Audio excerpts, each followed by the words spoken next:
Le mouvement que j'ai créé, qui s'appelle donc le mouvement des Israélites pour Jésus, a été créé par quelqu'un qui ne fait pas partie de cette population.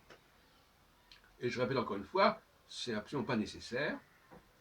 Jésus, à mon avis, pouvait être juif, mais ça ne veut pas dire qu'il ne s'est pas occupé justement de cette population israélite. L'idée de croire que parce qu'on est né de telle origine, on va s'occuper des gens de cette même origine, non. Il y a l'expression, la fameuse expression, nul n'est prophète en son pays. Ça veut tout dire. Donc, il s'agit de mettre fin à ce que j'appellerais un christianisme hors sol. C'est-à-dire que le christianisme doit être réenraciné dans une réalité historique et géographique précise. Sinon, il est dans, c'est bon, ça devient une abstraction.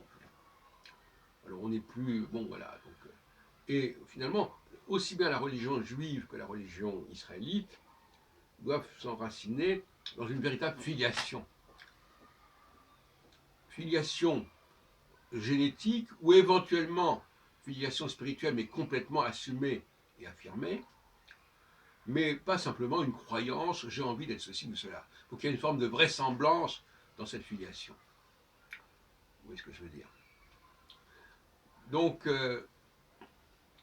voilà, j'ai l'impression que le christianisme actuel est marqué par finalement les religions orientales. Parce que même l'islam est quand même centré largement sur le monde arabe, quelque part. Alors on nous dit alors le judaïsme est centré sur le monde juif, l'islam sur le monde arabe, et puis le christianisme serait quelque chose d'abstrait, on ne sait pas très bien, les gens, on ne sait pas d'où ils viennent, etc. Je crois que là, il y a une anomalie qu'il fallait réparer, et c'est le mouvement des Juifs pour Israël, des Israélites pour Jésus, qui doit réparer cette anomalie.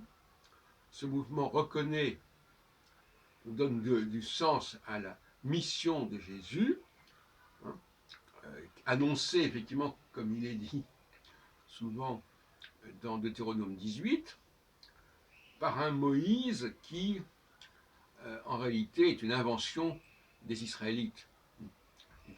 C'est pour ça que tout le livre de l'Exode parle des Bnei Israël, qui sont cette expression est une fiction. Une fiction, tout comme d'ailleurs Isaïe 45, où on parle d'un Cyrus qui veut s'occuper, n'est plus le Messie comme dans Esra 1 des Judéens, il devient le Messie des Israélites. Enfin bon, c'est un peu délirant.